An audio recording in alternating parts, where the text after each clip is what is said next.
지금부터 말씀드리는 거는 이 종래 하급심 판결에서 과연 법원이 이 실적 지배력을 어떻게 판단했는지, 어느 범위에서 판단했는지를 주로 설명드린 형태대로 말씀을 드리도록 하겠습니다.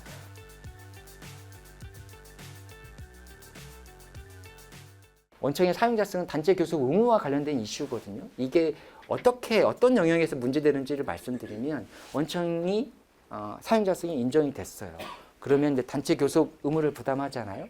하청의 단체 교섭 요구에 대해서 원청이 첫 번째 거부를 하면 이게 이제 부당 노동행위가 될 수 있습니다. 이 부당 노동행위는 단순히 행정적으로 구제하는 정도를 넘어서 이게 형사처벌 이슈가 있습니다. 이게 2년 이하의 징역 또는 2천만 원 이하의 벌금에 처해질 수 있는 형사처벌 이슈가 있고, 이거는 사실은 오너 이슈입니다. 이게 결국은 부당 노동행위 처벌 대상이 되는 게 오너 또는 경영진이기 때문에 하청의 단체 교섭 요구에 대해서 원청이 거부하면 부당 노동행위가 될 수 있고, 경우에 따라서는 형사처벌 될 수도 있다라는 것 첫 번째고요. 두 번째는 단체 교섭을 응해서 실제 단체 협약이 체결됐어요. 그러면 이게 이 법리가 어디까지 나아갈지 모르겠지만 그 단체 협약의 효력이 사실은 문제가 되거든요. 잘 알다시피 이게 결국은 핵심적인 이슈인데, 단체 협약이라고 하면 기본적으로 근로관계가 있는 거잖아요. 이 노동조합법 제33조를 보면 이 단체 협약 내용보다 더 낮은 조건의 그 계약 조건을 다 무효로 보고 있고, 계약에 정해지지 않은 내용은 단체 협약에 정해져 있으면 그에 따라서 근로자가 당연히 원청의 그 사용자에게 요구할 수 있는, 결론적으로 말씀드린 단체 협약이 체결이 되면 근로자가 이 단체 협약을 매개로 해서 원청에게 직접 권리를 구제할 수 있는 조항이 제 33조거든요. 근데 근로관계가 없는데 과연 이 법리가 그대로 적용될지는 약간 미지수인데, 여하튼 법원은 그 경우도 똑같아. 단체 협약이 체결되면 근로계약 체결된 경우가 동일하게 다 근로자들도 원청인 상대로 청구할 수 있어라고 지금 일단 법원은 하급심 판결을 이렇게 보고 있습니다. 세 번째는 단체 교섭을 응낙했는데 결렬이 됐어요. 그럼 이제 쟁의행위가 들어가잖아요. 쟁의행위가 들어간 경우에는 단순히 사업이 제대로 진행되지 않은 이슈뿐만 아니라 대체 근로가 어느 범위까지 허용되는지 문제가 될 수 있습니다. 근데 이런 경우죠. 근데 제가 조금 더 사례를 들 텐데, 신세계 백화점에 아마 제가 잘은 모르겠지만 아마 신세계 백화점의 시설 관리도 아마 다 용역을 줄 것 같거든요. 경비도 다 용역을 줄 것 같아요. 그러면 경비 용역 업무 하시는 분들이 다 파업을 해버렸어요. 근데 백화점은 운영을 해야 되잖아요. 그러면 경비 용역을 어떻게 할지 이런 고민이 들잖아요. 방법은 세 가지가 있을 것 같아요.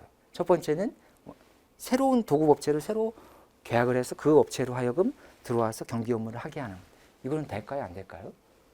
이거는 안 될 것 같아요. 그래서 종래 하청업체가 파업한 경우에 새로운 하청업체와 계약을 체결을 해서 그 업무를 하게 하는 거는 안 될 것 같고, 원청이 하는 건 될까요? 그거는 될 것 같아요. 원청이 원래 본인이 채용하고 있는 원래 직원을 통해서 경비 업무를 하게 하는 거는 가능할 것 같은데, 세 번째는 그 옆에 있는 경비 업무를 담당하는 업체로 하여금 하게 하는 건 허용될까? 이건 약간 미지수일 것 같아요. 결론적으로 이 실제 파업이 이루어진 경우에 어느 범위까지, 결국 사업장은 계속 운영을 해야 되니까 어느 범위까지 대체 근로가 금지되는지가 이제 문제가 될 것 같아요. 결론적으로 어느 영역 하나, 사용자가 어느 영역을 선택하게 되거나 이와 같은 중대한 어떤 권리 의무를 부담할 영역이 있는 게 이 의무의 이 원청 사용자성의 핵심 이슈인 것 같습니다. 주요 이제 영향을 미칠 사업장은 지금까지 지금 예상되는 바로는 고용노동부 얘기입니다. 우리 아까 말씀드린 고용노동부에 계시던 우리 차관님이 정리해 주신 건데, 결국 지금까지 계속 문제가 됐던 전형적인 사내 하도급, 그 다음에 두 번째는 청소 경비 용역, 세 번째는 기업들이 제일 염려하고 있는 부분 중에 하나인 것 같은데, 이제 모자 회사 관계. 이 부분은 아직 판결은 나오지 않았지만 일본에서는 이 부분을 인정한 예도 있어서 실질적으로 개념적으로 보면 모자 회사 관계도 똑같이 원청의 사용자성이 그대로 문제될 수 있을 것 같거든요. 자회사 근로자가 원청을 상대로 단체 기습을 요구하는 것도 제가 볼 땐 이론적으로는 충분히 가능한 이슈인 것 같고, 아까 말씀드린 공공 부분, 그다음에 백화점, 면세점 사례처럼 공간 공유, 시설 관리권, 이렇게 주요 이런 영역 등이 문제가 되는 건데요. 아까 말씀드린 대로 그 중에 공공 부분과 그동안 줄곧 노사 분쟁이 있었던 150개 사업장 중에 여기에 해당되는 영역은 조금 고용노동부에서 유익 있게 보고 있다라고 합니다. 지금부터는 종전 사례에 대해서 말씀드리겠습니다. 지금까지 CJ 대한통운, 현대제철, 하나오션 사건에서 동일한 이런 판시가 나가거든요. 결론적으로 종래에는 법원이 어떻게 판단을 했냐면 실질적 지배력을 누가 얘기한 것도 아니고 누가 어떤 이유나 근거를 제시하지도 않았는데 이 세 개의 판결은 동일하게 이런 구조에 따라서 판단을 하고 있어요. 먼저 개념적으로 원청이 있고 하청이 있고 하청 근로자가 있다고 이렇게 말씀드렸잖아요.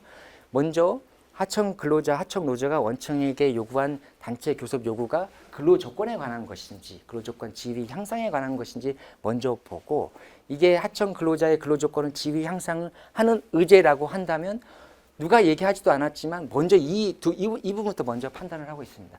원하청 관계에 기본적으로 실질적 지배력이 있는지부터 먼저 보고 그 뒤에 개별 구체적인 의제별로 실적 지배력을 판단하는 이런 3단계 판단 구조였습니다. 모든 판결이 다 이렇습니다. 그래서 먼저 하청 근로자들이 요구하는 근로조건이 요구하는 내용이 근로조건에 관한 것인지를 먼저 본 다음에 원하청 관계 전반에 걸쳐서 원청이 하청을 실질적으로 지배하고 있는지를 보고 그게 인정된다고 한다면 아까 말씀드린 교별 의제별로 지배력을 판단하는 이 구조였거든요. 누가 이런 구조를 왜 해야 되는지 아무런 설명이 없는데, 근데 저희가 생각하기로는 왜 이렇게 판단을 할까?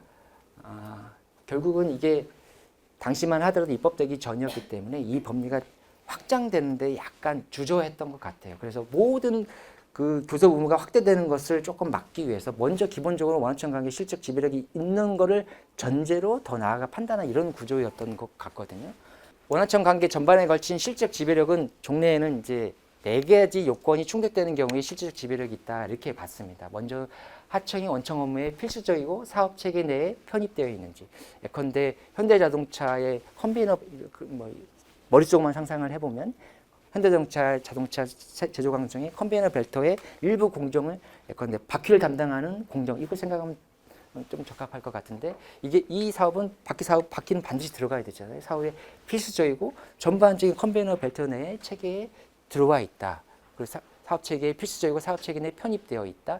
그 다음에 두 번째는 원청이 하청 업무에 기본적으로 관여를 하고 있고 세 번째는 하청 업무가 하청이 원청에 종속적이다. 이런 4가지 요건을 충족되는 경우에 한해서만 기본적으로 실적 지배력이 있다고 봤습니다. 근데 이 첫 번째 거 원청 사업에 필수적이고 사업 체계에 편입되어 있는 게 제일 요건으로 들어간 이유가 이게 저희가 분류 정리하는 게 아니고 이화여대 이승욱 교수님이 분류한 건데 이게 제일 중요하다고 봤어요. 기본적으로 이 법리가 너무 확장되면 안 되니까 기본적으로 원청 사업에 필수적이고 사업 체계에 들어와 있는 그 국한에 한해서만 일정한 구획을 지어야 되겠다. 이게 무한정 확대되면 원청이 너무 부담이 크기 때문에 일정한 구획을 지어야 되겠다라고 하면서 제일 요건으로 뒀던 거거든요.